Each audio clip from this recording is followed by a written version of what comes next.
Welcome back again, and we're going to go into the continuation and the finishing of the story with our guest Joanne Kitchenese today, and she is going to just talk more about her life after God intervened and He brought her through loneliness and out of her situation with her family that had left her basically struggling for survival. And then He brought her to Himself.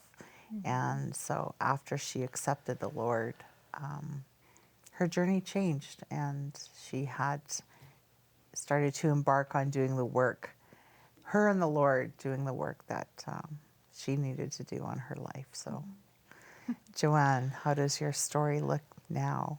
How does it look now? Where do I start? After I graduated Teen Challenge, I went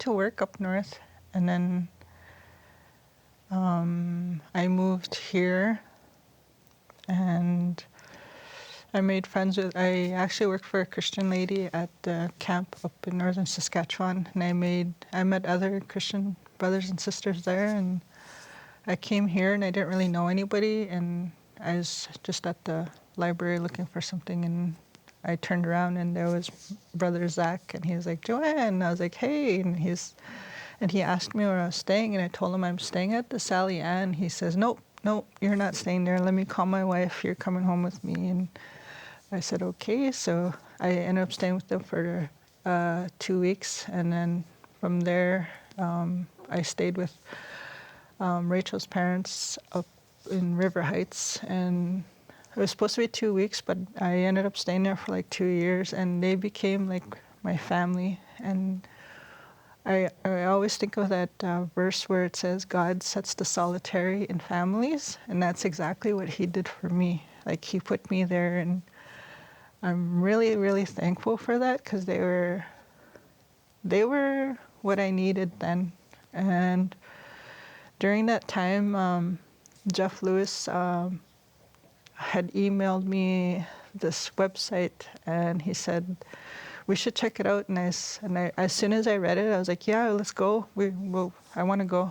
And he said, "Okay." And then he got a few other youth from my community, and he set it all up, and we took a plane to the States, and it was for Warrior Leadership Summit, which is a summit that happens every year where hundreds of Native Americans from Canada, Alaska, and the States come together and just talk about Jesus and worship Him and just do stuff together for like 5 days. And they tackle issues like suicide, alcohol, and religion and stuff like that at these places. And it's all for youth, and that's where we went.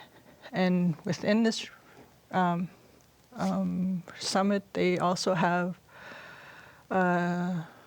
they recruit people for a team called On Eagle's Wings, which is a team of youth that go to all the communities in the States.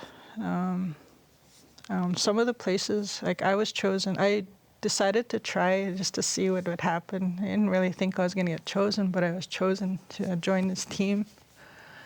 And it was for the whole month of July. And July. I remember thinking, like, Jeff said the warrior leadership is 5 days, but he wants me to pack like I'm going for a month. I guess he'd already anticipated me joining the On Eagle's Wings team, and that's why he told me to pack like I was going for a month. And I was like, okay. And so I got chosen, and the last day, then the whole summit was winding down, and everybody was saying bye. Groups were leaving, and I was kind of like saying goodbye to Jeff and them, and I remember Yeah, one of the baker boys looked at me. He goes, "Pane, Joanne, getting left behind." She looked so sad or something, and I was laughing. I was like, "No." I was trying really hard to be brave too. He's like, I didn't know what to expect. And that night, we did our first, I don't know, what do you call it? We did our group thing just to get to know one another. We did icebreakers, and it was like Ron Hutchcraft called it boot camp. And we talked about Jesus, how to share hope stories. We were trained in that, and what to do on a basketball court, and just basically he just told us to just be loud for Jesus wherever we went. And his thing was saying, "Go mad, like, go make a difference, like, it's wherever you go." So that's how he prepped us. We did a 2-day prep for that, and then we were all ready. We got ready for our trip. I don't even remember all the different reservations we went to, but there was so many. We did so many hours on the road. Some days we'd get up at 5, we'd drive, get set up, do our outreach, and we'd go to different houses and invite people out. And sometimes we'd be out in 109-degree weather, and like we went to places in Idaho, North Dakota. We went to Pine Ridge and places like that. And there was a few places where the medicine men didn't want us there, and they would try to pray against our team, and I'd have nightmares and stuff. And we knew what it was. And I remember this one place in Hayes, Montana.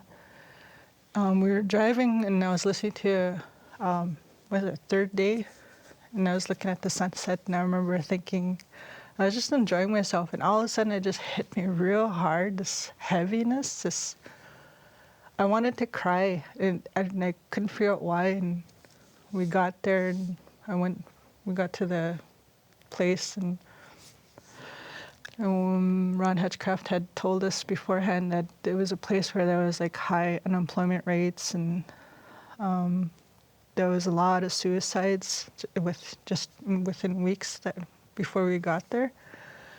And that night I had terrible nightmares, and I hadn't really had nightmares since I came to the Lord, and I knew it was something different. And we did our outreach, and I was praying, and I asked God to just use me and let me share my story. I just felt like I wanted to share my story on a basketball court, and I did. And then after I was done, I kind of wandered around, and I saw this lady sitting by herself, and I don't know, I just went to sit beside her. I didn't really say anything. I just introduced myself, told her I was from Canada, and I sat there, and she just looked at me, and she just kind of said that she just lost her son about a week, not even a week before we got there. And she just looked so sad, like I wanted to give her a big hug. And I had like this lot of stuff like that. It was like God led me to certain people, certain families. I even had the privilege of sharing Jesus with the whole family. One time, like I just felt drawn to them because they looked so happy sitting there watching. So I sat with them, and we were talking, and for some reason I just started sharing about how I lost my brother in a hit and run accident. And I don't really know why. I just started talking, and the man said that they just lost somebody in a hit and run not too long before I got there too. I was like, oh. And then we all just kind of went quiet, and we just sat together and watched people do stuff. And the kids were really cute. And then I was talking to the kids who are doing this Rubik's Cube kind of thing. And it's for kids where you lead them. You share Jesus with them using this thing. And they were really excited about it. And I finally asked them, I asked them if they wanted to know Jesus too. And they said, yeah. And I looked at the parents to see if it was okay, and they were like, okay. And then the whole family ended up praying, and I was like, it just happened just like quietly. And I was like, I know God was there. I know, like, He really used the whole team in our hope stories, and I was so thankful for that. And I came home after that, and that's when I met the kid's dad. And I don't know, he said he was Christian, and just everything was different. And yeah, anyways, he started pulling me away from my family and started isolating me from people and just basically lying every step of the way. I didn't recognize it, and I trusted him because he said he was a Christian and all this stuff, and that was how, I don't know how it happened. And he started messing with the shame part of my story. Like, he read my diaries to control me and manipulate me, and eventually I just stopped going to church, and I would stop doing stuff like that. It's like just a lot of shame again.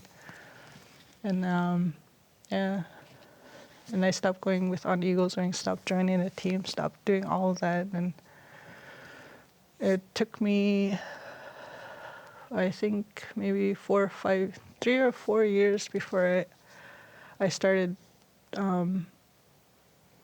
recognizing the strength that I had in God, before I started recognizing that who I was how God created me, and I was perfect that way. Like, God didn't make junk, and I wasn't junk. I wasn't somebody broken. I wasn't that anymore. I started claiming that, and by then I already had George and Alexis, and I'm so thankful for them. Like, I'm so glad that God chose me to be their mother. And the whole thing with their dad, like, I got to a place where I was starting to get suicidal again, and I saw no way out. I saw no hope. So I'd already left, and he would stalk me and try to intimidate me back into that. And then we were here in Winnipeg, and then we moved to Sulicote because I wanted the kids to know their grandparents. And then I started talking about what was really going on in our house, and then people started supporting me, and I started researching what was domestic abuse and stuff like that, and violence. And I started recognizing it and started talking about it. And I remember praying one night. I went to bed crying, and I woke up in the morning, and I was telling God. I woke up. I remember looking up at the ceiling, and I was like, God, I need you to get us out of here, and to do it in such a way that I never, ever return. And there was so much stuff going on. Their dad came home with blood on his sweater, and he was like visibly shaking because he said he thought he killed somebody. And I seen that before, and it set off alarm bells in me, and I was like, oh no, here we go again, kind of thing. I know it's gonna happen again. I'm either gonna end up getting choked or wrestling a knife from him again. And then I was scared. I knew I just didn't want it to escalate, especially with the kids around. And then I was like, I don't want to live like this. I don't want the kids to think that this is normal. I don't want them to think that this is acceptable. So then I ended up taking a bottle of pills. I was running on no sleep for like 2 days, and I just saw no way out. And he'd taken my phone and put it in his pocket, and so I had no way of asking for help. But I got online. I told Jeff what was going on, and so I swallowed pills, and Jeff immediately got concerned. Like, I don't even know where he was, but he was concerned enough to call from wherever he was to the police station. We're in Sulicote. And then ambulance came, police came, and yeah, they took me to the hospital, made sure I was okay. And I told them I regretted it as soon as I did it, and I ended up in the hospital. I was really embarrassed. And I was in handcuffs because I'd pushed their dad, because he unplugged the computer while I was on it, trying to ask for help. And he smiled at me, and as he unplugged it, like, he knew exactly what he was doing, and I just had enough. Like, I pushed him out of my way, and I was charged and arrested for pushing him. And I was on probation, and that was how God brought us out of it. And I knew my biggest thing was being a single mother, raising 2 kids on my own. I didn't know how I was gonna do it, and when I just kept talking to God, telling him, like, asking him to just take care of us, so that I don't know how, like, show me how to love my kids, show me how to raise them, because I don't know anything about this. I don't know how. And he How did. many years has it been since you left? I left in 2013. Wow. I never went back. I never talked to him ever since. And it's just been me and the kids. And when we left, like, we had nothing. I had nothing, just what we left with, a bag of clothes, diaper bag. We went to the women's shelter. I tried to leave unsuccessfully, I don't know, so many times. When we were at our house, when we finally got a house, it was a long wait list for a house. When we finally got it, we didn't have anything. We basically slept on the floor with the kids. I was just so happy, though, like, we had our own house. And it was around Christmas time, and I had a Christmas tree up and decorations, but no gifts. And I was, like, down to my last $20. I was like, I don't know how I'm gonna do this. Like, and I was watching the kids in their diapers and onesies playing around, and I remember sitting there, like, I wanted to cry for them, because I wanted to give them a really good Christmas. And so I was like, Lord, I really want to buy my kids gifts, or I want to buy them something. I want them to have a good Christmas, like, at least in our first house, in our first Christmas in our own house. We're safe now. And I don't know, about 2 days later, I got a phone call, and they asked me, I guess they were verifying my address or whatever, and I was like, yeah. So, yeah, and then not too long after that, somebody knocked on our door, and they said, are you Joanne? I was like, yep. And he says, hold on, I'll be right back. And then they came in with box after box of food and wrapped gifts, and just, man, like, I wanted to cry. I knew that was God. And I was, like, standing there holding the door, trying real hard to fight back the tears. I was like, I knew it was God. And the kids were excited. All these little gift wrapped presents for them under the tree, and, like, they had their names on it too. I was like, wow. No, just thank God for that. Like, he totally did that. Like, he took care of us, and I knew he'll take care of us. He always takes care of us, no matter what we do. Your story, your testimony, and these 3 different scenarios, what it brings to mind is when it says that God is the perfect husband, God is the perfect father, and He will become everything that we need. Yeah.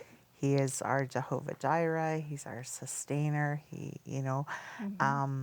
Everything that we need, He's there for us. Yeah. And I think your story really is an example of that in these various stages of your life and where He's brought you to. The Word of God says, line upon line, precept upon precept, and that He will take us through glory to glory. And I can just see Him bringing you up these levels, right? Oh, she needs to be strengthened here. We'll take her through this.